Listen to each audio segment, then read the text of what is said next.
परम सत्कारयोग ਭਾਰਤ ਦੇ ਬਹੁਤ ਹੀ ਪਿਆਰੇ ਦੇਸ਼ ਵਾਸੀਓ, ਅੱਜ ਆਪ ਜੀ ਦੇ ਨਾਲ ਕਾਲਾ ਰਾਮ ਮੰਦਿਰ ਅੰਦੋਲਨ ਬਾਰੇ ਵਿਚਾਰ ਕਰਾਂਗਾ, ਜਿਸ ਨੂੰ ਅਸੀਂ ਇਤਿਹਾਸ ਦੇ ਵਿੱਚ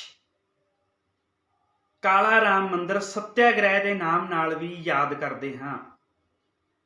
ਮਹਾਰਾਸ਼ਟਰ ਦੀ ਧਰਤੀ ਤੇ ਨਾਸਿਕ ਵਿਖੇ ਬਾਬਾ ਸਾਹਿਬ ਡਾਕਟਰ ਭੀਮ ਰਾਓ ਅੰਬੇਡਕਰ ਸਾਹਿਬ ਜੀ ਦੀ ਅਗਵਾਈ ਦੇ ਵਿੱਚ ਬਹੁਤ ਵੱਡਾ ਤੇ ਬਹੁਤ ਵਿਸ਼ਾਲ ਇਕੱਠ ਹੋਇਆ ਸੀ, ਜਿਸ ਦੇ ਵਿੱਚ ਇਹ ਫੈਸਲਾ ਲਿਆ ਗਿਆ ਸੀ ਕਿ ਜੋ ਕਾਲਾ ਰਾਮ ਮੰਦਿਰ ਹੈ, ਇਸ ਦੇ ਵਿੱਚ ਅਸੀਂ ਵੀ ਜਾਣਾ ਹੈ। ਕਿਉਂ ਜਾਣਾ ਹੈ? ਕਿਉਂਕਿ ਮੰਦਿਰ ਦੇ ਵਿੱਚ ਅਛੂਤਾਂ ਉੱਤੇ, ਦਲਿਤਾਂ ਉੱਤੇ, ਗਰੀਬਾਂ ਉੱਤੇ, ਲਤੇੜੇ ਪਸਾੜੇ ਲੋਕਾਂ ਉੱਤੇ ਮਨਾਹੀ ਲਗਾਈ ਗਈ ਸੀ, ਰੋਕ ਲਗਾਈ ਗਈ ਸੀ ਕਿ ਮੰਦਿਰ ਤੁਹਾਡੇ ਲਈ ਨਹੀਂ ਹੈ। ਪਰ ਫਿਰ ਵੀ B.K. ਗਾਇਕਵਾੜ ਜੀ, ਬਾਬਾ ਸਾਹਿਬ ਡਾਕਟਰ ਭੀਮ ਰਾਓ ਅੰਬੇਡਕਰ ਸਾਹਿਬ ਜੀ ਅਤੇ ਲੋਕਾਂ ਦਾ ਵਿਸ਼ਾਲ ਇਕੱਠ ਵਹੀਰਾਂ ਘੱਟ ਕੇ ਉਸ ਮੰਦਿਰ ਵੱਲ ਨੂੰ ਜਾਂਦਾ ਹੈ। ਕਿਉਂ ਜਾਂਦਾ ਹੈ ਮੰਦਿਰ ਵੱਲ ਨੂੰ? ਭਾਵੇਂ ਕਿ ਡਾਕਟਰ ਅੰਬੇਡਕਰ ਸਾਹਿਬ ਜੀ ਨੇ ਇਹ ਗੱਲ ਸਪਸ਼ਟ ਕੀਤੀ ਹੈ, ਕਲੀਅਰ ਕੀਤੀ ਹੈ ਕਿ ਮੰਦਿਰ ਦੇ ਵਿੱਚ ਪ੍ਰਵੇਸ਼ ਕਰਨਾ ਜਾਂ ਮੰਦਿਰ ਦੇ ਵਿੱਚ ਮੂਰਤੀ ਦੀ ਪੂਜਾ ਕਰਨਾ ਸਾਡਾ ਮਕਸਦ ਨਹੀਂ। ਸਾਡਾ ਮਕਸਦ ਇਹ ਹੈ ਕਿ ਮੰਦਿਰ ਦੇ ਉੱਤੇ ਅਸੀਂ ਵੀ ਅਧਿਕਾਰ ਰੱਖਦੇ ਹਾਂ। ਇੱਕ ਚੰਮ ਦੀ ਮੂਰਤੀ ਮੰਦਿਰ ਦੇ ਵਿੱਚ ਜਾ ਸਕਦੀ ਹੈ, ਇੱਕ ਚੰਮ ਦੀ ਢੋਲਕੀ ਮੰਦਿਰ ਦੇ ਵਿੱਚ ਰੱਖੀ ਜਾ ਸਕਦੀ ਹੈ, ਚੰਮ ਦੀਆਂ ਖੜਾਵਾਂ ਮੰਦਿਰ ਦੇ ਵਿੱਚ ਰੱਖੀਆਂ ਜਾ ਸਕਦੀਆਂ ਨੇ। ਅਛੂਤ ਦਾ, ਗਰੀਬਾਂ ਦਾ ਚੰਮ ਕਿਉਂ ਨਹੀਂ ਮੰਦਿਰ ਵਿੱਚ ਜਾ ਸਕਦਾ? ਇੱਦਾਂ ਡਾਕਟਰ ਅੰਬੇਡਕਰ ਸਾਹਿਬ ਜੀ ਉੱਥੇ ਲਲਕਾਰਦੇ ਨੇ, ਲੋਕਾਂ ਨੂੰ ਸੰਬੋਧਨ ਕਰਦੇ ਨੇ। ਇਹ ਬਹੁਤ ਵੱਡਾ, ਬਹੁਤ ਵਿਸ਼ਾਲ ਇਕੱਠ ਜੋ ਨਾਸਿਕ ਵਿਖੇ ਇਕੱਤਰ ਹੁੰਦਾ ਹੈ, ਕਿਵੇਂ ਡਾਕਟਰ ਅੰਬੇਦਕਰ ਸਾਹਿਬ ਜੀ ਇਸ ਨੂੰ ਲੈ ਕੇ ਬਿਨਾਂ ਕਿਸੇ ਦੰਗਾ ਫਸਾਦ ਦੇ, ਬਿਨਾਂ ਕਿਸੇ ਲੜਾਈ ਝਗੜੇ ਦੇ ਲੈ ਕੇ ਨਾਸਿਕ ਮੰਦਿਰ ਵਿਖੇ ਪਹੁੰਚਦੇ ਨੇ। ਲੋ ਆਓ ਆਪਾਂ ਵਿਚਾਰਾ ਆਰੰਭ ਕਰੀਏ। ਵਿਚਾਰਾ ਆਰੰਭ ਕਰਨ ਤੋਂ ਪਹਿਲਾਂ ਆਪਣੇ ਸਤਿਗੁਰਾਂ, ਆਪਣੇ ਰਹਿਬਰਾਂ, ਆਪਣੇ ਮਹਾਂਪੁਰਖਿਆਂ ਨੂੰ ਹੋਈਏ ਨਤਮਸਤਕ। ਆਖਿਏ ਜੀ ਵਾਹਿਗੁਰੂ ਜੀ ਕਾ ਖਾਲਸਾ, ਵਾਹਿਗੁਰੂ ਜੀ ਕੀ ਫਤਿਹ। ਜੈ ਭੀਮ, ਜੈ ਭਾਰਤ, ਜੈ ਸੰਵਿਧਾਨ।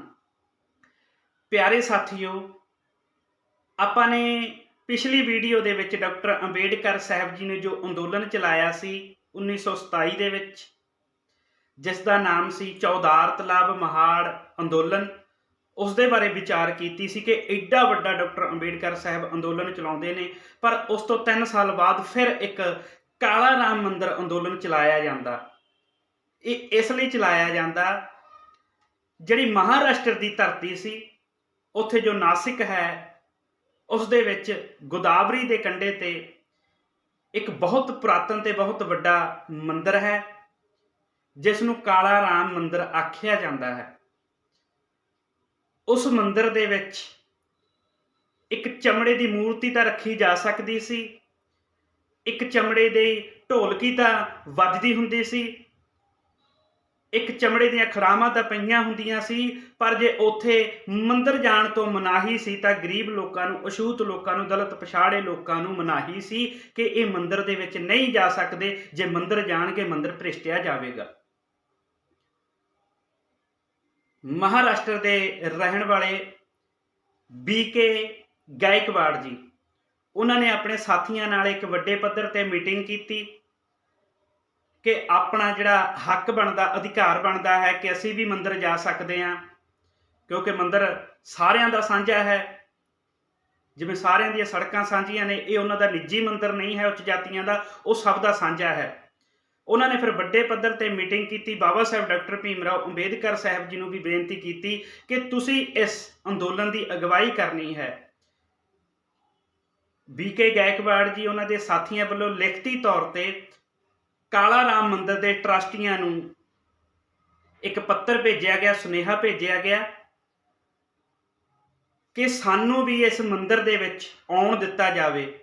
ਜੇ ਤੁਸੀਂ ਸਾਨੂੰ ਆਉਣ ਤੋਂ ਰੋਕੋਗੇ ਤਾਂ ਅਸੀਂ ਬੜੇ ਵੱਡੇ ਪੱਧਰ ਤੇ ਅੰਦੋਲਨ ਕਰਾਂਗੇ, ਇੱਕ ਸੱਤਿਆਗ੍ਰਹਿ ਚਲਾਵਾਂਗੇ।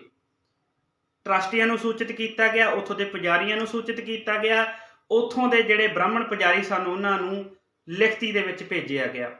ਪਰ ਉਹਨਾਂ ਦੇ ਕੰਨ ਤੋਂ ਜੂੰ ਨਹੀਂ ਸਰਕੀ, ਉਹਨਾਂ ਨੇ ਗੌਰ ਨਹੀਂ ਕੀਤੀ। ਜੇ ਗੌਰ ਨਹੀਂ ਕੀਤੀ ਤਾਂ ਫਿਰ ਇੱਕ ਬਹੁਤ ਵੱਡਾ, ਬਹੁਤ ਵਿਸ਼ਾਲ ਇਕੱਠ B.K. ਗਾਇਕਵਾੜ ਜੀ, ਔਰ ਬਾਬਾ ਸਾਹਿਬ ਡਾਕਟਰ ਭੀਮ ਰਾਓ ਅੰਬੇਡਕਰ ਸਾਹਿਬ ਜੀ ਦੀ ਅਗਵਾਈ ਦੇ ਵਿੱਚ ਕਰਦੇ ਨੇ, ਜੋ ਕਿ 2 ਮਾਰਚ 1930 ਨੂੰ ਇਕੱਠ ਹੁੰਦਾ ਹੈ। ਉਸ ਇਕੱਠ ਦੇ ਵਿੱਚ ਹਜ਼ਾਰਾਂ ਲੋਕ ਪਹੁੰਚਦੇ ਨੇ ਦੂਰ ਦਰੇਡਿਓਂ। ਲਗਭਗ 15,000 ਦੇ ਕਰੀਬ ਉੱਥੇ ਇਕੱਠ ਹੋ ਜਾਂਦਾ। ਇਤਿਹਾਸ ਵਿੱਚ ਇਹ ਦਰਜ ਕਰ ਦਿੱਤਾ ਗਿਆ ਹੈ ਕਿ ਏਡਾ ਵੱਡਾ ਇਕੱਠ ਪਹਿਲਾਂ ਨਹੀਂ ਸੀ ਕਦੇ ਹੋਇਆ। ਜਦੋਂ ਦਾ ਕਾਲਾ ਰਾਮ ਮੰਦਿਰ ਅੰਦੋਲਨ ਸ਼ੁਰੂ ਹੋਇਆ, ਉਸ ਅੰਦੋਲਨ ਦੇ ਵਿੱਚ ਇਹ ਇਕੱਠ ਹੋਇਆ ਹੈ। ਬਾਬਾ ਸਾਹਿਬ ਡਾਕਟਰ ਭੀਮ ਰਾਓ ਅੰਬੇਡਕਰ ਸਾਹਿਬ ਜੀ 2 ਮਾਰਚ 1930 ਦੇ ਦਿਨ ਪਹੁੰਚ ਜਾਂਦੇ ਨੇ ਅਤੇ ਜਿੰਨਾ ਵੀ ਇਕੱਠ ਹੋਇਆ ਹੁੰਦਾ ਹੈ ਉਸ ਨੂੰ ਸੰਬੋਧਨ ਕਰਦੇ ਨੇ, ਸਮਝਾਉਂਦੇ ਨੇ ਕਿ ਸਾਨੂੰ ਕਿਸੇ ਭਗਵਾਨ ਨਾਲ ਕੋਈ ਲਗਾਅ ਨਹੀਂ, ਕਿਉਂਕਿ ਸਾਡੀ ਜਿਹੜੀ ਹਜ਼ਾਰਾਂ ਸਾਲਾਂ ਤੋਂ ਗੁਲਾਮੀ ਦੇ ਸੰਗਲ ਸਾਡੇ ਗਲਾਂ 'ਚ ਪਏ ਹੋਏ ਨੇ, ਸਾਡੀ ਜਾਨਵਰਾਂ ਤੋਂ ਭੈੜੀ ਜਿਹੜੀ ਹਾਲਤ ਬਣਾਈ ਗਈ ਹੈ, ਉੱਥੇ ਸਾਡੀ ਕਿਸੇ ਰੱਬ ਨੇ ਮਦਦ ਨਹੀਂ ਆ ਕੇ ਕੀਤੀ। ਅਸੀਂ ਇਸ ਕਰਕੇ ਮੰਦਿਰ ਨਹੀਂ ਜਾ ਰਹੇ ਕਿ ਉੱਥੇ ਭਗਵਾਨ ਦੀ ਪੂਜਾ ਕਰਾਂਗੇ ਤੇ ਭਗਵਾਨ ਸਾਡੇ ਤੇ ਕਿਰਪਾ ਕਰੇਗਾ। ਬਾਬਾ ਸਾਹਿਬ ਕਹਿੰਦੇ ਅਸੀਂ ਇਨਸਾਨ ਹਾਂ, ਇਨਸਾਨੀਅਤ ਤੌਰ ਤੇ ਅਸੀਂ ਉੱਥੇ ਸੰਘਰਸ਼ ਕਰਾਂਗੇ ਕਿ ਅਸੀਂ ਵੀ ਇਸ ਮੰਦਿਰ ਦੇ ਹੱਕ ਰੱਖਦੇ ਹਾਂ, ਕਿਉਂਕਿ ਅਸੀਂ ਵੀ ਇਨਸਾਨ ਹਾਂ। ਇਸ ਤਰ੍ਹਾਂ ਬਾਬਾ ਸਾਹਿਬ ਜੀ ਬਹੁਤ ਵੱਡੇ ਇਕੱਠ ਨੂੰ ਸੰਬੋਧਨ ਕਰਨ ਤੋਂ ਬਾਅਦ ਦੁਪਹਿਰ ਦੇ 3 ਵਜੇ ਪੁਲਿਸ ਪ੍ਰਸ਼ਾਸਨ ਆਇਆ ਹੁੰਦਾ, ਉਹਨਾਂ ਦੀ ਮੌਜੂਦਗੀ ਦੇ ਵਿੱਚ ਬਾਬਾ ਸਾਹਿਬ ਜੀ ਕਾਲਾ ਰਾਮ ਮੰਦਿਰ ਵੱਲ ਨੂੰ ਕੂਚ ਕਰਦੇ ਨੇ, ਚੱਲਣਾ ਕਰਦੇ ਨੇ ਤੇ ਬਹੁਤ ਵੱਡਾ ਇਕੱਠ ਬਾਬਾ ਸਾਹਿਬ ਦੀ ਅਗਵਾਈ ਦੇ ਵਿੱਚ ਤੁਰਦਾ ਹੈ। ਜਦੋਂ ਕਾਲਾ ਰਾਮ ਮੰਦਿਰ ਦੇ ਟਰਸਟੀਆਂ ਨੂੰ ਪਤਾ ਲੱਗਦਾ ਹੈ ਕਿ ਉਹ ਐਡਾ ਵੱਡਾ ਕਾਫਲਾ ਡਾਕਟਰ ਅੰਬੇਡਕਰ ਸਾਹਿਬ ਜੀ, BK ਗਾਇਕਵਾੜ ਵਰਗੇ ਸਾਡੇ ਵੱਲ ਆ ਰਹੇ ਨੇ, ਤਾਂ ਉਹ ਮੰਦਿਰ ਦੇ ਜਿੰਨੇ ਗੇਟ ਹੁੰਦੇ ਨੇ, 4 ਗੇਟ ਸੀ, ਉਹਨਾਂ ਨੇ ਅੰਦਰੋਂ ਕੁੰਡੀ ਲਗਾ ਲਈ, ਲੋਕ ਲਗਾ ਲਿਆ। ਉੱਥੇ ਵੀ ਪੁਲਿਸ ਪ੍ਰਸ਼ਾਸਨ ਤਾਇਨਾਤ ਹੋ ਗਿਆ ਵੀ ਦੰਗਾ ਫਸਾਦ ਨਾ ਹੋ ਜਾਵੇ, ਆਪਸ ਵਿੱਚ ਲੜਾਈ ਝਗੜਾ ਨਾ ਹੋ ਜਾਵੇ। ਉੱਥੇ ਫਿਰ ਜਦੋਂ ਮੰਦਿਰ ਦੇ ਦਰਵਾਜ਼ਿਆਂ ਕੋਲੇ ਡਾਕਟਰ ਅੰਬੇਡਕਰ ਸਾਹਿਬ ਪਹੁੰਚਦੇ ਨੇ, ਵੱਡਾ ਕਾਫਲਾ ਪਹੁੰਚਦਾ ਹੈ, ਤਾਂ ਉਹਨਾਂ ਨੇ ਆਖਿਆ ਬਾਬਾ ਸਾਹਿਬ ਨੇ ਕਿ ਸਾਨੂੰ ਇਜਾਜ਼ਤ ਦਿੱਤੀ ਜਾਵੇ ਅਸੀਂ ਅੰਦਰ ਜਾਈਏ। ਉਹ ਕਹਿੰਦੇ ਅਛੂਤਾਂ ਨੂੰ, ਦਲਿਤਾਂ ਨੂੰ ਇੱਥੇ ਮੰਦਿਰ ਵਿੱਚ ਵੜਨ ਤੋਂ ਮਨਾਹੀ ਹੈ। ਤੇ ਮੈਂ ਤੁਹਾਨੂੰ ਦੱਸਦੇ ਹਾਂ, ਧੰਨ ਸ਼੍ਰੀ ਗੁਰੂ ਗ੍ਰੰਥ ਸਾਹਿਬ ਮਹਾਰਾਜ ਜੀ ਦੀ ਬਾਣੀ ਦੇ ਵਿੱਚ ਸਤਿਗੁਰੂ ਨਾਮਦੇਵ ਸਾਹਿਬ ਮਹਾਰਾਜ ਜੀ ਦੀ ਬਾਣੀ ਹੈ। ਸਤਿਗੁਰੂ ਨਾਮਦੇਵ ਸਾਹਿਬ ਮਹਾਰਾਜ ਵੀ ਕਹਿੰਦੇ ਨੇ ਕਿ ਇਹਨਾਂ ਲੋਕਾਂ ਨੇ ਮੈਨੂੰ ਵੀ ਮੰਦਿਰਾਂ ਚੋਂ ਧੱਕੇ ਮਾਰੇ, ਮੈਨੂੰ ਵੀ ਮੰਦਿਰਾਂ ਤੋਂ ਬਾਹਰ ਚੱਕ ਕੇ ਮਾਰਿਆ। ਮੈਂ ਇਸ ਲਈ ਨਹੀਂ ਸੀ ਜਾਂਦਾ ਕਿ ਮੈਂ ਪੂਜਾ ਪਾਠ ਕਰਨ ਜਾਣਾ, ਮੈਂ ਇਸ ਲਈ ਜਾਂਦਾ ਸੀ ਸਾਡੇ ਲੋਕਾਂ ਨੂੰ ਦੱਸਣ ਕਿ ਜਿਹੜਾ ਭਗਵਾਨ ਹੈ ਉਹ ਕਿਸੇ ਦੀ ਮਦਦ ਨਹੀਂ ਕਰਦਾ, ਅਛੂਤਾਂ ਦੀ ਮਦਦ ਨਹੀਂ ਕਰਦਾ। ਇਸ ਕਰਕੇ ਉਹ ਭਗਵਾਨ ਨਾਲ, ਉਸ ਰੱਬ ਨਾਲ ਸਾਡਾ ਕੋਈ ਵੀ ਲੈਣਾ ਦੇਣਾ ਨਹੀਂ ਹੈ। ਹਿੰਦੂ ਪੂਜਾ ਦੇਹੁਰਾ, ਹਿੰਦੂ ਮੰਦਿਰ ਦੇ ਵਿੱਚ ਜਾ ਕੇ ਪੂਜਾ ਕਰਦਾ, ਮੁਸਲਮਾਨ ਮਸੀਤ ਦੇ ਵਿੱਚ ਜਾ ਕੇ ਕਰਦਾ। ਹਿੰਦੂ ਪੂਜਾ ਦੇਹੁਰਾ, ਮੁਸਲਮਾਨ ਮਸੀਤ, ਨਾਮੇ ਸੋਈ ਸੇਵਿਆ ਜਹ ਦੋਹਰਾ ਨਾ ਮਸੀਤ। ਜਿਹੜੀ ਪੂਜਾ ਨਾਮ ਦੇ ਕਰਦਾ ਹੈ ਉਹ ਅਕਾਲ ਪੁਰਖ, ਉਹ ਰੱਬ, ਉਹ ਨਾ ਮੰਦਿਰ ਦੇ ਵਿੱਚ ਆ ਨਾ ਮਸੀਤ ਦੇ ਵਿੱਚ ਆ, ਉਹ ਸਾਰਿਆਂ ਦੇ ਘੱਟ ਘੱਟ ਦੇ ਵਿੱਚ ਆ। ਇਸ ਕਰਕੇ ਸਤਿਗੁਰੂ ਨਾਮਦੇਵ ਸਾਹਿਬ ਮਹਾਰਾਜ ਜੀ ਨੇ ਆਪਣੀ ਬਾਣੀ ਦੇ ਵਿੱਚ, ਗੁਰੂ ਨਾਨਕ ਸਾਹਿਬ ਮਹਾਰਾਜ ਨੇ, ਗੁਰੂ ਰਵਿਦਾਸ ਮਹਾਰਾਜ ਸੱਚੇ ਪਾਤਸ਼ਾਹ ਜੀ ਨੇ ਇਸ ਗੱਲ ਦਾ ਖੰਡਨ ਕੀਤਾ। ਸਤਿਗੁਰੂ ਤਾਂ ਕਹਿੰਦੇ ਸੂਦ ਕਰ ਮਾਰ ਬਗਾਇਓ, ਕਿਆ ਕਰੂੰ ਬਾਪ ਬੀਠਲਾ। ਇਹ ਉੱਚ ਜਾਤੀਆਂ ਦੇ ਲੋਕਾਂ ਦੇ, ਜਦੋਂ ਮੈਂ ਧਾਰਮਿਕ ਸਥਾਨਾਂ ਦੇ ਮੰਦਿਰਾਂ ਦੇ ਵਿੱਚ ਜਾਣਾ, ਇਹ ਮੈਨੂੰ ਸ਼ੂਦਰ ਕਹਿ ਕੇ ਮਾਰਦੇ ਨੇ, ਕੁੱਟਦੇ ਨੇ, ਭਜਾ ਦਿੰਦੇ ਨੇ। ਉਹ ਮੈਨੂੰ ਤਾਂ ਹਾਥੀਆਂ ਮੂਹਰੇ ਸੁੱਟਿਆ ਜਾਂਦਾ। ਤੇ ਤਾਈਓ ਤਾਂ ਫਿਰ ਗੁਰੂ ਨਾਨਕ ਸਾਹਿਬ ਜੀ ਦੇ ਘਰ ਨੇ, ਧੰਨ ਗੁਰੂ ਰਾਮਦਾਸ ਮਹਾਰਾਜ ਸੱਚੇ ਪਾਤਸ਼ਾਹ ਜੀ ਨੇ, ਗੁਰੂ ਅਰਜਨ ਸਾਹਿਬ ਮਹਾਰਾਜ ਜੀ ਨੇ ਸਾਡੇ ਲਈ ਇੱਕ ਵੱਖਰਾ ਸਥਾਨ ਬਣਾ ਦਿੱਤਾ ਸੀ, ਸ੍ਰੀ ਦਰਬਾਰ ਸਾਹਿਬ। ਸਾਨੂੰ ਰੱਬ ਦਾ ਨਾਮ ਜਪਣ ਦੀ ਮਨਾਹੀ ਸੀ ਤੇ ਸਾਨੂੰ ਗੁਰੂ ਗ੍ਰੰਥ ਸਾਹਿਬ ਮਹਾਰਾਜ ਜੀ ਦੇ ਲੜ ਲਾ ਦਿੱਤਾ ਸੀ। ਏਡੀ ਵੱਡੀ ਸਾਡੇ ਸਤਿਗੁਰਾਂ ਨੇ ਕਿਰਪਾ ਕੀਤੀ ਹੈ। ਯਾਦ ਰੱਖੋ ਇਹ ਗੱਲ, ਜੇ ਕੋਈ ਤੁਹਾਨੂੰ ਦੇਖ ਕੇ ਅੰਦਰੋਂ ਜਾ ਕੇ ਆਪਣੀ ਕੁੰਡੀ ਲਗਾ ਲਵੇ ਤਾਂ ਯਾਦ ਰੱਖਿਓ ਕੁੰਡੀ ਬਾਹਰ ਵੀ ਹੁੰਦੀ ਹੈ। ਜੇ ਤੁਹਾਨੂੰ ਕੋਈ ਬੁਲਾਵੇ ਨਾ, ਤੁਹਾਨੂੰ ਖੜੇ ਮੱਥੇ ਕੋਈ ਸਵੀਕਾਰ ਨਾ ਕਰੇ, ਤਾਂ ਤੁਹਾਡੇ ਵਿੱਚ ਵੀ ਇਹ ਜੁਰਤ ਹੋਣੀ ਚਾਹੀਦੀ ਹੈ। ਅੱਜ ਸਤਿਗੁਰ ਨਾਮਦੇਵ ਜੀ ਆਪਣੀ ਬਾਣੀ ਦੇ ਵਿੱਚੋਂ ਦੱਸਦੇ ਨੇ ਕਿ ਇਹ ਪੰਡੀਅਨ ਮੋਕੋ ਢੇਡ ਕਹਿਤ ਹੈ, ਕਿਆ ਕਰੂ ਬਾਪ ਬੀਠਲਾ। ਇਹ ਪੰਡੀਅਨ ਮੈਨੂੰ ਢੇਡ ਕਹਿੰਦੇ ਨੇ। ਢੇਡ ਦਾ ਮਤਲਬ ਪ੍ਰੋਫੈਸਰ ਗੁਰਨਾਮ ਸਿੰਘ ਮੁਕਤਸਰ ਜੀ ਇਹ ਕਰਦੇ ਨੇ, ਕਹਿੰਦੇ ਢੇਡ ਸ਼ਬਦ ਢਿੱਡ ਤੋਂ ਬਣਿਆ। ਜਿਹੜਾ ਬੰਦਾ ਢਿੱਡ ਦੀ ਖਾਤਰ ਆਪਣੀ ਧੀ, ਭੈਣ, ਮਾਂ, ਬੇਟੀ ਨੂੰ ਗਹਿਣੇ ਰੱਖ ਦੇਵੇ ਤੇ ਫਿਰ ਢਿੱਡ ਦੀ ਖਾਤਰ ਰੋਟੀ ਮੰਗੇ, ਉਹਨੂੰ ਢੇਡ ਕਿਹਾ ਜਾਂਦਾ। ਉਹ ਐਸੇ ਸ਼ਬਦ ਸਾਡੇ ਸਤਿਗੁਰਾਂ ਲਈ ਵਰਤੇ ਗਏ ਜਿਹੜੇ ਅਸੀਂ ਨਹੀਂ ਵੀ ਕਹਿ ਸਕਦੇ, ਪਰ ਸਤਿਗੁਰਾਂ ਨੇ ਬਾਣੀ ਵਿੱਚ ਦਰਜ ਕਰਕੇ ਸਾਨੂੰ ਸਮਝਾਇਆ ਕਿ ਇਹ ਲੋਕ ਮੈਨੂੰ ਢੇਡ ਕਹਿਣ ਵਾਲੇ ਨੇ। ਸਮਝ ਰੱਖਿਓ, ਯਾਦ ਰੱਖਿਓ, ਭੁੱਲ ਨਾ ਜਾਇਓ। ਤੇ ਸਤਿਗੁਰਾਂ ਦੀ ਬਾਣੀ ਸਾਨੂੰ ਵਿਸਰ ਗਈ। ਅੱਜ ਬਾਬਾ ਸਾਹਿਬ ਡਾਕਟਰ ਭੀਮਰਾਓ ਅੰਬੇਡਕਰ ਸਾਹਿਬ ਜੀ ਕਾਲਾ ਰਾਮ ਮੰਦਿਰ ਦੇ ਬਾਹਰ ਖੜੇ ਨੇ, ਉੱਚੀ ਉੱਚੀ ਕਹਿ ਰਹੇ ਨੇ ਉਹਨਾਂ ਨੂੰ ਕਿ ਸਾਨੂੰ ਮੰਦਿਰ ਦੇ ਵਿੱਚ ਜਾਣ ਦਿਓ, ਅਸੀਂ ਵੀ ਹੱਕ ਰੱਖਦੇ ਹਾਂ। ਪਰ ਡਾਕਟਰ ਅੰਬੇਦਕਰ ਦੀ ਕੋਈ ਸੁਣਵਾਈ ਨਹੀਂ ਹੁੰਦੀ। ਫਿਰ ਸਾਥੀਓ 3 ਮਾਰਚ ਦਾ ਜਿਹੜਾ ਦਿਨ ਹੁੰਦਾ ਹੈ, ਉੱਥੇ ਫਿਰ ਜਥੇ ਬਣਾਏ ਜਾਂਦੇ ਨੇ। 125 ਮਰਦ ਸੀਗੇ ਆਦਮੀ, 25 ਔਰਤਾਂ। ਇਸ ਤਰ੍ਹਾਂ 150 ਦਾ ਜਥਾ ਬਣਾ ਕੇ ਜਿੰਨੇ ਵੀ ਮੰਦਿਰ ਦੇ ਦਰਵਾਜ਼ੇ ਸਨ, 4 ਦਰਵਾਜ਼ੇ ਸੀ, ਉੱਥੇ ਬਿਠਾਇਆ ਜਾਂਦਾ ਤੇ ਉੱਥੇ ਪੱਕਾ ਹੀ ਧਰਨਾ ਲੱਗ ਜਾਂਦਾ। 1 ਦਿਨ ਦੇਖਦੇ ਆ, 2 ਦਿਨ ਦੇਖਦੇ ਆ, 3 ਦਿਨ ਦੇਖਦੇ ਆ, ਪਰ ਕੋਈ ਵੀ ਉੱਥੇ ਮੰਦਿਰ ਵਿੱਚ ਅਛੂਤਾਂ ਨੂੰ, ਗਰੀਬਾਂ ਨੂੰ, ਦਲਿਤ ਪਛਾੜਿਆਂ ਨੂੰ ਬਾੜਨ ਲਈ ਕੋਈ ਵੀ ਰਾਜੀ ਨਹੀਂ ਸੀ। ਫਿਰ ਕੀ ਹੁੰਦਾ, ਇੱਦਾਂ ਲੰਘਦਿਆਂ ਸਮਾਂ 1 ਮਹੀਨਾ ਲੰਘ ਜਾਂਦਾ ਹੈ। ਫਿਰ ਕੀ ਹੁੰਦਾ, 9 ਤਰੀਕ ਆ ਜਾਂਦੀ ਹੈ ਦੂਸਰੇ ਮਹੀਨੇ ਦੀ, ਅਪ੍ਰੈਲ, 9 ਅਪ੍ਰੈਲ ਵਾਲੇ ਦਿਨ ਰਾਮਨੌਮੀ ਦਾ ਦਿਨ ਸੀ, ਜਿਸ ਦਿਨ ਉਹ ਹਰੇਕ ਸਾਲ ਰੱਥ ਯਾਤਰਾ ਕੱਢਦੇ ਸਨ ਉੱਚ ਜਾਤੀ ਦੇ ਲੋਕ। ਹੁਣ ਯਾਤਰਾ ਉਹਨਾਂ ਨੇ ਕੱਢਣੀ ਸੀ, ਪਰ ਦਰਵਾਜ਼ਿਆਂ ਤੇ ਅਛੂਤ ਲੋਕ, ਦਲਿਤ ਲੋਕ ਬੈਠੇ ਸਨ, ਯਾਤਰਾ ਉਹ ਕੱਢ ਨਹੀਂ ਸਕਦੇ। ਸ਼ੋਭਾ ਯਾਤਰਾ ਜਿਹੜੀ ਕੱਢਣੀ ਸੀ, ਫਿਰ ਉੱਥੇ ਬਾਬਾ ਸਾਹਿਬ ਜੀ ਦੀ ਅਗਵਾਈ ਦੇ ਵਿੱਚ, ਪ੍ਰਸ਼ਾਸਨ ਦੀ ਅਗਵਾਈ ਦੇ ਵਿੱਚ, ਪੁਲਿਸ ਦੀ ਅਗਵਾਈ ਦੇ ਵਿੱਚ, ਜਿਹੜੇ ਉੱਧਰ ਮੰਦਿਰ ਦੇ ਟਰਸਟੀ ਸਨ, ਪੁਜਾਰੀ ਸਨ, ਉੱਚ ਜਾਤੀ ਹਿੰਦੂ ਸਨ, ਉਹਨਾਂ ਨੇ ਫੈਸਲਾ ਲਿਆ ਕਿ ਅਸੀਂ ਜਿਹੜੀ ਰੱਥ ਯਾਤਰਾ ਕੱਢਣੀ ਹੈ, ਅੱਧੇ ਲੋਕ ਦਲਿਤਾਂ ਦੇ ਹੋਣਗੇ, ਅਛੂਤਾਂ ਦੇ ਹੋਣਗੇ, ਅੱਧੇ ਲੋਕ ਸਾਡੇ ਉੱਚ ਜਾਤੀਆਂ ਦੇ ਹੋਣਗੇ। ਫਿਰ ਇਸੇ ਤਰ੍ਹਾਂ ਹੀ ਫੈਸਲਾ ਲਿਆ ਗਿਆ। ਉਹ ਜਿਹੜਾ ਰੱਥ ਯਾਤਰਾ ਸੀ, ਉਸ ਦੇ ਵਿੱਚ ਤਕੜੇ ਬਲਵਾਨ, ਵੱਡੇ ਵੱਡੇ ਸਰੀਰਾਂ ਵਾਲੇ ਜਿਹੜੇ ਸਾਡੇ ਬੱਬਰ ਸ਼ੇਰ ਯੋਧੇ ਸਨ, ਉਹ ਦਲਿਤ ਭਾਈਚਾਰੇ ਵੱਲੋਂ ਲੱਗੇ, ਫਿਰ ਉੱਚ ਜਾਤੀਆਂ ਵੱਲੋਂ ਲੱਗੇ, ਰੱਸਾ ਖਿੱਚਣਾ ਸ਼ੁਰੂ ਕੀਤਾ। ਪਰ ਕਿਤੇ ਨਾ ਕਿਤੇ ਉਹਨਾਂ ਦੇ ਮਨ ਵਿੱਚ ਇਹ ਖੋਟ ਸੀ ਕਿ ਸਾਡੀ ਮੂਰਤੀ ਨੂੰ ਨਾ ਭਿੱਟ ਦੇਣ। ਉਹਨਾਂ ਨੇ ਭੀੜੀ ਗਲੀ ਦੇ ਵਿੱਚ ਲਿਜਾ ਕੇ ਰੱਥ ਉੱਥੇ ਰੋਕ ਦਿੱਤਾ। ਉੱਥੇ ਝੜਪ ਹੋ ਜਾਂਦੀ ਹੈ, ਲੜਾਈ ਹੋ ਜਾਂਦੀ ਹੈ, ਅਛੂਤਾਂ ਦੇ ਸਿਰ ਪਾੜ ਦਿੱਤੇ ਜਾਂਦੇ ਨੇ। ਉੱਥੇ ਬੜਾ ਤਕੜਾ ਇੱਕ ਯੁੱਧ ਬਣ ਜਾਂਦਾ, ਪਰ ਪੁਲਿਸ ਪ੍ਰਸ਼ਾਸਨ ਉਹਨਾਂ ਨੂੰ ਰੋਕ ਲੈਂਦਾ ਹੈ। ਇੱਟਾਂ ਰੋੜੇ ਚੱਲਦੇ ਨੇ। ਡਾਕਟਰ ਅੰਬੇਡਕਰ ਸਾਹਿਬ ਜੀ ਦੇ ਸਿਰ ਤੇ ਛਤਰੀ ਲਈ ਹੁੰਦੀ ਹੈ, ਉੱਥੇ ਬਚਾਅ ਹੋ ਜਾਂਦਾ ਹੈ, ਪਰ ਫਿਰ ਵੀ ਉੱਥੇ ਉਹ ਅਛੂਤ ਲੋਕਾਂ ਦੇ, ਦਲਿਤ ਲੋਕਾਂ ਦੇ ਸਿਰ ਦੇ ਉੱਤੇ ਜਾਂ ਸਰੀਰ ਦੇ ਉੱਤੇ ਸੱਟਾਂ ਲੱਗ ਜਾਂਦੀਆਂ ਨੇ, ਜ਼ਖਮੀ ਹੋ ਜਾਂਦੇ ਨੇ। ਇੱਥੇ ਫਿਰ ਕੀ ਹੁੰਦਾ, ਇੱਥੇ ਜਿਹੜਾ ਪੁਲਿਸ ਸੀ, ਪ੍ਰਸ਼ਾਸਨ ਸੀ, ਫਿਰ ਉਹ ਐਕਸ਼ਨ ਲੈਂਦਾ। ਉਹ ਮੰਦਿਰ ਨੂੰ ਬੰਦ ਕਰ ਦਿੰਦਾ, ਤਾਲਾ ਲਵਾ ਦਿੰਦਾ। ਤੇ ਜਦੋਂ ਤਾਲਾ ਲਵਾ ਦਿੰਦਾ ਤਾਂ ਉਹਦਾ ਕੇਸ ਚੱਲ ਪੈਂਦਾ ਹੈ। 5 ਸਾਲ 11 ਮਹੀਨੇ 7 ਦਿਨ ਮੰਦਿਰ ਬੰਦ ਰਹਿੰਦਾ ਹੈ। ਜਦੋਂ ਬਾਬਾ ਸਾਹਿਬ ਡਾਕਟਰ ਭੀਮਰਾਓ ਅੰਬੇਡਕਰ ਸਾਹਿਬ ਜੀ ਜਿੱਥੇ ਵੀ ਕਾਨਫਰੰਸਾਂ ਕਰਦੇ ਨੇ, ਜਿੱਥੇ ਵੀ ਜਾਂਦੇ ਨੇ, ਤਾਂ ਉਹ ਇੱਕ ਗੱਲ ਜ਼ਰੂਰ ਰੱਖਦੇ ਨੇ। ਭਾਵੇਂ ਕਿ ਗੋਲਮੇਨ ਕਾਨਫਰੰਸਾਂ ਦੇ ਵਿੱਚ ਵੀ ਬਾਬਾ ਸਾਹਿਬ ਜੀ ਨੇ ਇਹ ਆਖਿਆ ਸੀ ਕਿ ਸਾਨੂੰ ਤੁਸੀਂ ਹਿੰਦੂ ਕਹਿੰਦੇ ਹੋ, ਪਰ ਸਾਡੇ ਨਾਲ ਉਹ ਵਿਵਹਾਰ ਨਹੀਂ ਕਰਦੇ ਜਿਹੜਾ ਤੁਸੀਂ ਉੱਚ ਜਾਤੀਆਂ ਦੇ ਨਾਲ ਵਿਵਹਾਰ ਕਰਦੇ ਹੋ। ਮੈਂ ਹਿੰਦੂ ਨਹੀਂ ਹਾਂ, ਡਾਕਟਰ ਅੰਬੇਡਕਰ ਸਾਹਿਬ ਕਹਿੰਦੇ।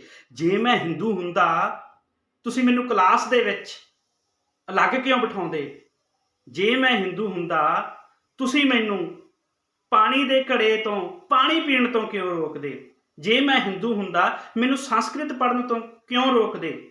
ਜੇ ਮੈਂ ਹਿੰਦੂ ਹੁੰਦਾ ਤਾਂ ਮੈਨੂੰ ਜੋ ਬੜੌਦਾ ਦੇ ਵਿੱਚ ਜਦੋਂ ਮੈਂ ਪਹੁੰਚਦਾ, ਜਦੋਂ ਮੈਂ ਨੌਕਰੀ ਕਰਦਾ, ਡਿਊਟੀ ਕਰਦਾ, ਤਾਂ ਉੱਥੇ ਮੇਰੇ ਉੱਤੇ ਟੇਬਲ ਦੇ ਉੱਤੇ ਦੂਰੋਂ ਫਾਈਲਾਂ ਕਿਉਂ ਸਿੱਟੀਆਂ ਜਾਂਦੀਆਂ ਨੇ? ਜੇ ਮੈਂ ਹਿੰਦੂ ਹੁੰਦਾ ਤਾਂ ਮੈਨੂੰ ਉੱਥੇ ਪਾਣੀ ਦਾ ਗਲਾਸ ਕਿਉਂ ਨਹੀਂ ਸੀ ਦਿੱਤਾ ਜਾਂਦਾ? ਚਪੜਾਸੀ ਕਿਉਂ ਮੇਰੇ ਵੱਲ ਦੂਰੋਂ ਭਗਾ ਕੇ ਫਾਈਲਾਂ ਮਾਰਦਾ ਸੀ? ਜੇ ਮੈਂ ਹਿੰਦੂ ਹੁੰਦਾ ਤਾਂ ਮੈਨੂੰ ਪੂਰੇ ਬੜੌਦਾ ਸ਼ਹਿਰ ਦੇ ਵਿੱਚੋਂ ਕਮਰਾ ਮਿਲਣਾ ਚਾਹੀਦਾ ਸੀ, ਮੈਨੂੰ ਕਮਰਾ ਨਹੀਂ ਦਿੱਤਾ। ਇਸ ਕਰਕੇ ਅਸੀਂ ਹਿੰਦੂ ਨਹੀਂ ਹਾਂ, ਅਸੀਂ ਮੂਲ ਨਿਵਾਸੀ ਲੋਕ ਹਾਂ। ਭਾਰਤੀ ਸੰਵਿਧਾਨ ਸਪਸ਼ਟ ਕਹਿ ਰਿਹਾ ਹੈ, SC ST ਔਰ OBC ਦੇ ਲੋਕ ਹਿੰਦੂ ਨਹੀਂ ਹਨ।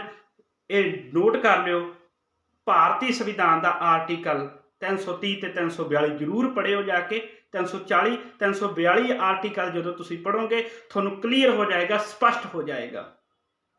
ਤੇ ਡਾਕਟਰ ਅੰਬੇਦਕਰ ਨੇ ਕਿ ਆਖਿਆ ਆਪਣੇ ਭਾਸ਼ਾ ਵਿੱਚ, ਯੋਲਾ ਦੀ ਧਰਤੀ ਤੇ ਮੈਂ ਹਿੰਦੂ ਜੰਮਿਆ ਸੀ, ਮੈਂ ਹਿੰਦੂ ਘਰਾਣੇ ਵਿੱਚ ਪੈਦਾ ਹੋਇਆ, ਇਹ ਮੇਰੇ ਵੱਸ ਵਿੱਚ ਨਹੀਂ ਸੀ, ਪਰ ਮੈਂ ਹਿੰਦੂ ਮਰਾਂਗਾ ਨਹੀਂ, ਇਹ ਮੇਰੇ ਵੱਸ ਵਿੱਚ ਹੈ।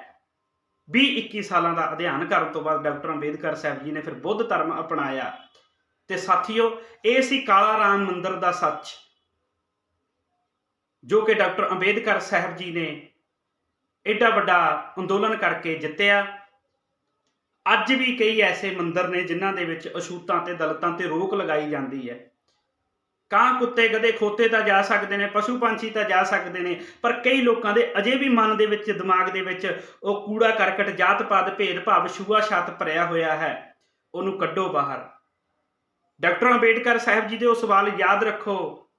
ਕਹਿੰਦੇ ਜਿਹੜਾ ਈਸ਼ਵਰ ਹੈ ਉਹ ਸਭ ਦਾ ਸਾਂਝਾ ਹੈ, ਪਰ ਤਾਂ ਮੈਨੂੰ ਤਾਂ ਈਸ਼ਵਰ ਤੇ ਵੀ ਸ਼ੱਕ ਹੋਣ ਲੱਗ ਗਿਆ। ਉਹ ਸਿਰਫ ਤੇ ਸਿਰਫ ਉੱਚੀ ਜਾਤ ਦੇ ਲੋਕਾਂ ਦੀ ਮਦਦ ਕਰਦਾ ਹੈ, ਗਰੀਬਾਂ ਦੀ ਤਾਂ ਮਦਦ ਹੀ ਨਹੀਂ ਕਰਦਾ।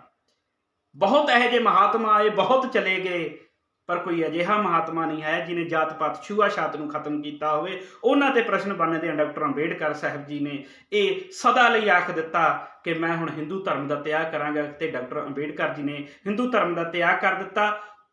ਆਪਾਂ ਨੂੰ ਸਾਰਿਆਂ ਨੂੰ ਪਤਾ 14 ਅਕਤੂਬਰ 1956 ਨੂੰ ਬੁੱਧ ਧਰਮ ਦੇ ਵਿੱਚ ਚਲੇ ਜਾਂਦੇ ਨੇ, ਪਰ 1935 ਦੇ ਵਿੱਚ ਉਹ ਯੋਲਾ ਦੀ ਧਰਤੀ ਤੇ ਐਲਾਨ ਕਰਦੇ ਨੇ ਡਾਕਟਰ ਅੰਬੇਡਕਰ ਸਾਹਿਬ ਜੀ। 1935 ਦੇ ਵਿੱਚ ਹੀ ਕਾਲਾ ਰਾਮ ਮੰਦਿਰ ਅੰਦੋਲਨ ਦਾ, ਸੱਤਿਆਗ੍ਰਹਿ ਦਾ, ਡਾਕਟਰ ਅੰਬੇਡਕਰ ਸਾਹਿਬ BK ਗਾਇਕਵਾੜ ਜੀ ਉਹ ਇੱਕ ਜਿਹੜਾ ਕੇਸ ਉਹ ਜਿੱਤ ਜਾਂਦੇ ਨੇ, ਤੇ ਨਾਲ ਹੀ 10 ਸਾਲ ਬਾਅਦ ਜਿਹੜਾ ਮਹਾੜ ਤਲਾਬ ਦਾ, ਚੌਦਾਰ ਤਲਾਬ ਦਾ ਕੇਸ ਸੀਗਾ ਉਹ ਵੀ ਜਿੱਤ ਜਾਂਦੇ ਨੇ। ਇੱਕ ਇਤਿਹਾਸ ਛੱਡ ਦਿੰਦੇ ਨੇ ਬਾਬਾ ਸਾਹਿਬ ਡਾਕਟਰ ਭੀਮ ਰਾਓ ਅੰਬੇਡਕਰ ਸਾਹਿਬ ਜੀ। ਤੇ ਮੈਂ ਇੱਥੇ ਇੱਕ ਹੋਰ ਬੇਨਤੀ ਕਰਨਾ ਚਾਹੁੰਦਾ, ਜਿਹੜੇ ਅੱਜ ਦੇ ਗੁਰਦੁਆਰਾ ਸਾਹਿਬ ਜਾਤਾਂ ਪਾਤਾਂ ਦੇ ਨਾਂ ਤੇ ਬਣੇ ਨੇ, ਇਹ ਇਸੇ ਕਰਕੇ ਬਣੇ ਨੇ, ਜਿਹੜੇ ਸਿੱਖਾਂ ਦੇ ਵਿੱਚ ਉੱਚ ਜਾਤੀਏ ਲੋਕ ਸੀ, ਇਹਨਾਂ ਨੇ ਸਾਡੇ ਲੋਕਾਂ ਨੂੰ ਗੁਰਦੁਆਰਿਆਂ ਵਿੱਚ ਵੜਨ ਨਹੀਂ ਦਿੱਤਾ। ਇਸ ਕਰਕੇ ਇਹਨਾਂ ਨੇ ਆਪਣੇ ਵੱਖਰੇ ਗੁਰਦੁਆਰਾ ਸਾਹਿਬ ਬਣਾ ਲਏ। ਇਹ ਲੋਕ ਡੇਰਿਆਂ ਦੇ ਵਿੱਚ ਚਲੇ ਗਏ।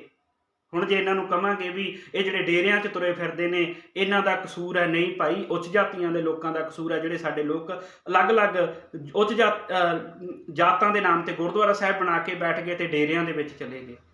ਖੈਰ, ਸਾਡਾ ਫਰਜ਼ ਬਣਦਾ ਕਿ ਸਤਿਗੁਰਾਂ ਤੋਂ ਟੁੱਟੇ ਹੋਏ, ਮਹਾਂਪੁਰਖਾਂ ਤੋਂ ਟੁੱਟੇ ਹੋਏ, ਬਾਬਾ ਸਾਹਿਬ ਜੀ ਤੋਂ ਟੁੱਟੇ ਹੋਏ, ਸੰਵਿਧਾਨ ਤੋਂ ਟੁੱਟੇ ਹੋਏ ਲੋਕਾਂ ਨੂੰ ਸਮਝਾਈਏ, ਤੇ ਫਿਰ ਆਪਾਂ ਇੱਕ ਸੰਘਰਸ਼ ਬੰਨੀਏ। ਰੋਟੀ ਕੱਪੜਾ ਔਰ ਮਕਾਨ ਸਾਰਿਆਂ ਕੋਲ ਹੋਵੇ। ਬਾਬਾ ਸਾਹਿਬ ਜੀ ਦਾ ਉਹ ਸੁਪਨਾ ਪੂਰਾ ਹੋ ਜਾਵੇ ਜਿਸ ਦੇ ਵਿੱਚ ਕਹਿੰਦੇ ਸੀ ਮੈਂ ਇਸ ਭਾਰਤ ਨੂੰ ਪ੍ਰਬੁੱਧ ਭਾਰਤ ਦੇਖਣਾ ਚਾਹੁੰਦਾ। ਗੁਰੂ ਰਵਿਦਾਸ ਮਹਾਰਾਜ ਜੀ ਦਾ ਉਹ ਸੁਪਨਾ ਪੂਰਾ ਹੋ ਜਾਵੇ ਜਿਸ ਵਿੱਚ ਕਹਿੰਦੇ ਸੀ ਮੈਂ ਬੇਗਮਪੁਰਾ ਬਣਾਉਣਾ ਚਾਹੁੰਦਾ। ਗੁਰੂ ਨਾਨਕ ਸਾਹਿਬ ਮਹਾਰਾਜ ਸੱਚੇ ਪਾਤਸ਼ਾਹ ਜੀ, ਗੁਰੂ ਰਵਿਦਾਸ ਬਾਬਾ ਸਾਹਿਬ ਜੀ ਦਾ ਇਹ ਸੁਪਨਾ ਕਿ ਅਸੀਂ ਇਸ ਦੇ ਵਿੱਚ ਬਰਾਬਰਤਾ, ਸਮਾਨਤਾ ਚਾਹੁੰਦੇ ਹਾਂ। ਆਓ ਆਪਾਂ ਇਸ ਰਸਤੇ ਤੇ ਤੁਰ ਕੇ ਬਰਾਬਰਤਾ, ਸਮਾਨਤਾ ਵਾਲਾ ਸੰਦੇਸ਼ ਦਈਏ। ਇੰਨੀਆਂ ਬੇਨਤੀਆਂ ਕਰਦਾ ਹੋਇਆ ਜੇਕਰ ਕੋਈ ਗਲਤੀ ਹੋ ਗਈ ਹੋਵੇ ਖਿਮਾ ਕਰਨੀ। ਵਾਹਿਗੁਰੂ ਜੀ ਕਾ ਖਾਲਸਾ, ਵਾਹਿਗੁਰੂ ਜੀ ਕੀ ਫਤਿਹ। ਜੈ ਭੀਮ, ਜੈ ਭਾਰਤ, ਜੈ ਸੰਵਿਧਾਨ।